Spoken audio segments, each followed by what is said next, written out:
السلام علیکم ورحمۃ اللہ وبرکاتہ۔ بسم اللہ الرحمن الرحیم۔ حضرت جابر رضی اللہ تعالیٰ عنہ کہتے ہیں کہ مقام حدیبیہ میں ایک دن ایسا ہوا کہ پانی کی شدید قلت کے سبب لوگوں کو سخت پیاس کا سامنا کرنا پڑا۔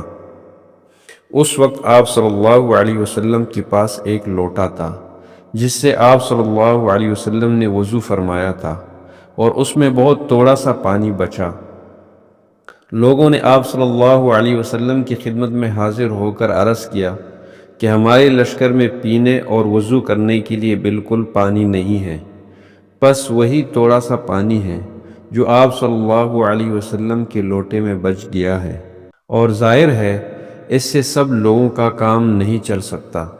آپ صلی اللہ علیہ وسلم نے یہ سن کر اپنا دست مبارک اس لوٹے کے اندر یا اس کے منہ میں ڈال دیا، اور آپ صلی اللہ علیہ وسلم کی انگلیوں کے درمیان سے اس طرح پانی ابلنے لگا جیسے چشمے جاری ہو گئے ہوں۔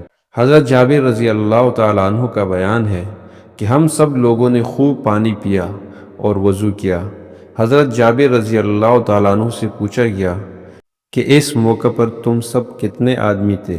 تو انہوں نے کہا کہ اگر ہم 1,00,000 آدمی بھی ہوتے تو بھی وہ پانی کافی ہوتا۔